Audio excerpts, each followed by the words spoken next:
Assalamualaikum warahmatullahi wabarakatuh. Kami dari kelompok sistem suspensi akan menjelaskan tentang suspensi ya.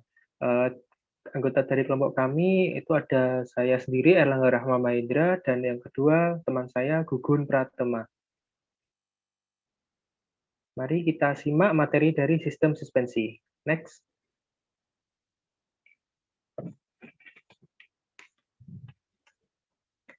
Nah, sistem suspensi. Apa itu sistem suspensi? Sebuah rangkaian komponen yang berfungsi menyerap getaran yang ditimbulkan saat mobil berjalan di atas permukaan jalan. Tujuan sistem suspensi adalah untuk mencegah agar bodi mobil tidak bergetar saat melintasi permukaan jalan, sehingga menambah aspek kenyamanan berkendara. Kemudian bagaimana sih sistem suspensi itu? Prinsip kerjanya, nah, yakni dengan memberi sekat antara bodi dengan roda, di mana sekat tersebut memiliki daya elastisitas sehingga gerakan mendadak pada roda ini tidak akan mempengaruhi bodi kendaraan. Komponen utama sistem suspensi adalah pegas. Nah, pegas merupakan komponen yang terbuat dari baja elastis yang kuat dan daya elastis pada pegas ini dimanfaatkan untuk menyerap semua getaran pada permukaan jalan. Yuk, next.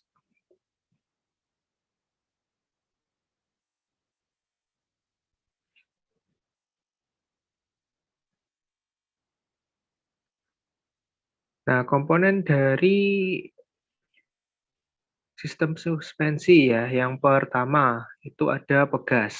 Fungsi utama dari pegas adalah untuk menyerap atau meredam berbagai kejutan yang dihasilkan dari gesekan jalanan dengan roda mobil, supaya tidak terus berlanjut ke bagian bodi mobil. Jenis pegas yang berada dalam sebuah suspensi mobil seperti pegas coil atau coil spring, pegas daun atau leaf spring, dan pegas batang torsi atau torsion bar spring.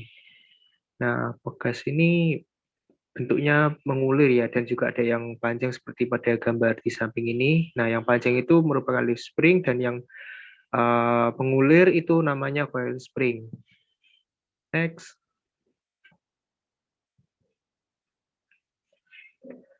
Yang kedua ada shock absorber. Nah, shock absorber atau peredam kejut berfungsi untuk meredam gerakan naik turun atau oksilasi yang biasanya ditimbulkan oleh pegas yang menyerap berbagai kejutan atau getaran dari permukaan jalan. Berdasarkan cara kerjanya, shock absorber terdiri dari tipe shock absorber dengan kerja tunggal dan shock absorber dengan kerja ganda. Berdasarkan konstruksinya, komponen ini terbagi atas tipe twin tube dan monotube. Sedangkan berdasarkan medium kerjanya, shock absorber terdiri dari tipe shock absorber yang berisikan gas dan tipe hidrolis. Nah, bisa dilihat shock absorber itu bentuknya seperti pada gambar di samping ini. Itu maksudnya dari kerja ganda dan tunggal adalah untuk yang tunggal itu biasanya itu hanya satu, itu dia itu pun apabila kendaraan mengalami getaran atau saat shock coil spring main, maka dia akan menahan pada satu sisi saja, yaitu naik saja atau turun saja. Sedangkan saat uh, shock absorber dengan kerja ganda itu biasanya saat naik diredam dan saat turun diredam. Artinya turun itu berarti saat gaya kembalinya shock itu agar tidak langsung memantul sehingga stabilitasan dari kendaraan dapat terjaga. Next. Kemudian yang ketiga itu ada ball joint. Nah, ball joint adalah salah satu komponen suspensi yang berfungsi untuk menerima berbagai beban lateral beserta horizontal pada mobil. Ball joint juga berguna sebagai sumbu putaran saat kendaraan sedang berbelok. Ball joint terdiri dari dua jenis utama, yaitu upper ball joint dan lower ball joint. Nah, gambarnya bisa dilihat di samping itu ya. Next. Kemudian ada stabilizer bar. Nah, stabilizer bar adalah komponen suspensi mobil yang berfungsi untuk menjaga keseimbangan bodi mobil saat sedang berbelok. Gaya sentrifugal yang terlalu besar biasanya akan membuat mobil terbalik. Apabila berbelok mendadak dengan kecepatan yang tinggi. Untuk menjaga atau menghindarkan mobil terbalik, maka komponen stabilizer akan membantu untuk menstabilkan mobil. Stabilizer bar tersambung atau terhubung di antara lower arm roda kiri dan kanan. Nah, ini juga berfungsi ya untuk menstabilkan kendaraan saat berbelok. Nah, yang bedanya dengan yang tadi adalah yang tadi itu langsung tersambung ke ban dan yang ini di bagian kemudi biasanya. Next. Yang kelima adalah lateral control rod. Nah, komponen lateral control rod ini berfungsi untuk menahan axle ketika adanya sebuah beban yang berada dari bagian atau arah samping. Lateral control rod biasanya dipasang di antara axle kendaraan dan dengan bodi kendaraan. Nah, ini gambar posisinya dapat dilihat ya di gambar yang kanan ini. Next. Yang keenam itu ada upper and lower arm. Upper arm terhubung langsung dengan rangka mobil melalui perantara sebuah bushing atau shaft. Memiliki fungsi menahan knuckle arm dari sisi atas. Kemudian ada juga lower arm yang berfungsi menopang knuckle arm bagian bawah yang dihubungkan dengan ball joint, sedangkan sisi lainnya terhubung dengan rangka mobil. Nah, ini ada juga yang mobil yang hanya menggunakan satu arm. Ada yang bawah saja dan juga ada yang dua-duanya, ada yang menggunakan keduanya. Next. Kemudian ada strut bar.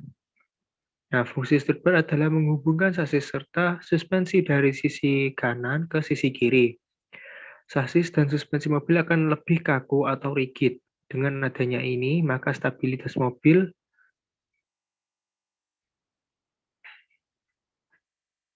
ketika dipacu dengan kecepatan tinggi, jadi stabilitas mobil ketika dipacu dengan kecepatan tinggi menjadi lebih baik, khususnya saat menikung atau bermanuver. Fleksibilitas suspensi memang menjadi berkurang, tapi hal ini membuat mobil tetap berimbang serta mengurangi ayunan berlebihan. Hasilnya traksi roda kanan dan kiri tetap optimal. Pengendalian mobil menjadi lebih stabil. Nah, ini ya fungsinya itu sebagai stabilizer. Mungkin apabila berbelok atau mengalami shock, mengalami hentakan yang cukup keras apabila tidak ada, maka dapat menimbulkan goyangan pada rangka kendaraan ya apabila tidak diberi strut bar ini. Tapi tidak semua juga mobil memiliki strut bar ini. Next. Knuckle arm. Knuckle arm merupakan komponen yang berfungsi sebagai tempat dudukan dari roda, bearing roda, sehingga perangkat rem, cakram, ataupun tromol. Knuckle arm terhubung dengan upper dan lower arm dengan ball joint sebagai penghubungnya. Nah, knuckle arm ini dapat dilihat ya di samping ini bentuknya. Oh ya, untuk tambahan yang tadi, strut bar itu biasanya sering dipakai pada mobil-mobil Jeep atau mobil-mobil SUV. Karena biasanya mobil tersebut digunakan untuk off-road atau untuk melibas jalanan-jalanan yang sangat tidak dianjurkan oleh pabrik dilalui oleh mobil-mobil seperti city car dan sedan. Baik, untuk materi selanjutnya dapat dijelaskan oleh teman saya, Gugun Pratama. Monggo silakan, Gugun. Oke, selanjutnya ada support shock.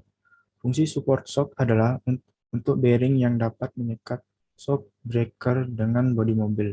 Ketika roda berbelok, maka posisi shock breaker akan sedikit berputar. Hal inilah yang membuat komponen tersebut membutuhkan penyekat supaya tidak bergesekan langsung dengan bodi dan menyebabkan baret.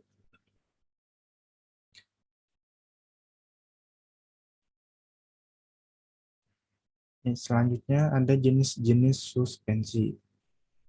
Jenis suspensi yang pertama adalah Suspensi McPherson. Jenis suspensi mobil ini memiliki dimensi kompak, biaya murah, serta kinerja suspensi yang baik. Namun sayangnya ketika posisi gerak vertikal bisa mengubah posisi camber saat mobil berkendara sehingga bisa menimbulkan resiko body roll, getaran ke rangka, dan lainnya. Selain itu, suspensi McPherson juga memiliki karakteristik berbelok tanpa mengubah sudut kemiringan ban. Alhasil, grip yang didapat ban jadi tidak optimal yang mempengaruhi handling. Bisa dilihat pada gambar di samping. Pada suspensi McPherson ini hanya memiliki satu arm saja yang terletak di bawahnya. Oke, selanjutnya ada suspensi double wishbone. Sekilas suspensi double wishbone ini terlihat mirip dengan McPherson, akan tetapi desain suspensi double wishbone lebih kekar dan rumit. Suspensi ini memiliki dua lengan suspensi, yaitu lower arm pada bagian bawah dan upper arm di bagian atas. Kedua buah lengan suspensi ini membuat gerakan vertikal pada roda, menjaga posisi roda sehingga bisa tetap tegak lurus dengan permukaan jalan sehingga handling mobil lebih mumpuni. Umumnya suspensi double wishbone ini biasanya digunakan pada jenis mobil sedan. Dan selanjutnya spring leaf atau rigid suspension. Suspensi tipe ini dapat terletak pada suspensi depan maupun belakang. Suspensi rigid memiliki kelebihan pada tingkat ketahanannya. Tipe ini merupakan suspensi paling kuat yang mampu menerima beban besar. Hal ini disebabkan rigid block tempat menautkan roda kanan dan kiri juga berfungsi sebagai penyangga bodi dari kendaraan.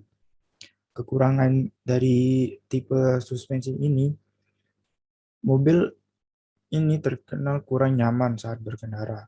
Oleh karena itu, suspensi satu ini lebih sering diterapkan ke mobil komersial yang memang lebih fokus ke daya angkut ketimbang kenyamanan.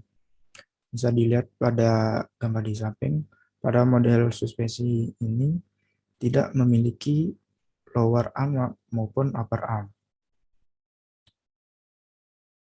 Ini selanjutnya ada suspensi multi-link. Jenis suspensi mobil satu ini menggunakan beberapa arm membujur dan arm lateral yang beraksi saat menyesuaikan panjang, renggang, serta tekanan yang diterima oleh suspensi. Dengan konstruksi seperti ini, suspensi multi-link punya fleksibilitas yang sangat baik dan dapat menyesuaikan sudut posisi roda dengan jalanan. Alhasil, suspensi terasa empuk dalam meredam guncangan dan handling mobil menjadi lebih baik.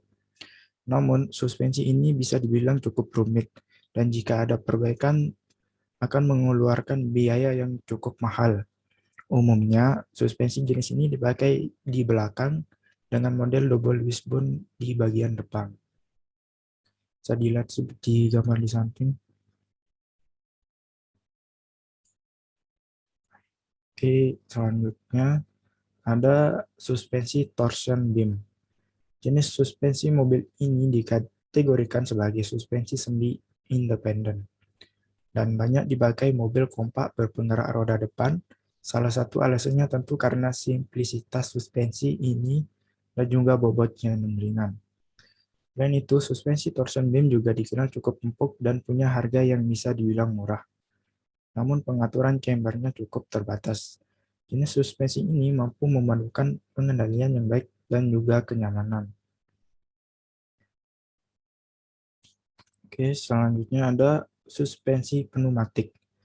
Sistem pneumatik sendiri merupakan sistem yang akan bekerja dengan memanfaatkan gas atau udara yang dimanfaatkan dengan menggunakan kompresor. Salah satu kelebihan dari jenis suspensi mobil tipe ini adalah ketinggian yang dapat diatur dengan mudah dari dalam kabin. Namun di balik itu semua ada juga kekurangannya, diantaranya adalah harga part pengganti yang mahal dan juga daya tahan yang kurang bagus.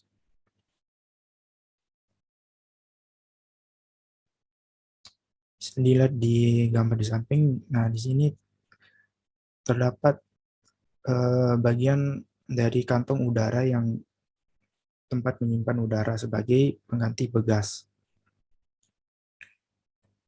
Oke, yang selanjutnya ada active suspension. Dalam konfigurasi suspensi konvensional, sistem aksi reaksi di mana permukaan jalan mendorong roda dan pegas mendorong ke bawah untuk mempertahankan keseimbangan beban. Dalam sistem suspensi aktif, aktuator mengontrol posisi roda dengan aktif mengangkat roda jika bertemu dengan tonjolan atau mendorongnya ke bawah jika bertemu dengan lubang, sehingga mampu menjaga posisi sasis tetap pada posisi awalnya. Suspensi aktif dapat digunakan secara otomatis maupun manual untuk mengontrol pitch atau ketinggian dan posisi bagian mobil depan dan belakang. Roll untuk ketinggian dan posisi mobil kiri dan kanan. Kenyamanan dan karakteristik suspensi untuk meningkatkan cengkeraman ban. Biasanya active suspension ini digunakan pada mobil-mobil Jerman yang memiliki harga yang lebih dari atas 1 M. Oke, sekian dari kelompok kami. Baik, terima kasih atas perhatiannya. Sekian dari kelompok kami. Apabila ada salah kata atau kekurangan dalam penyampaian materi, mohon maaf yang sebesar-besarnya. Akhir kata, wassalamualaikum warahmatullahi wabarakatuh.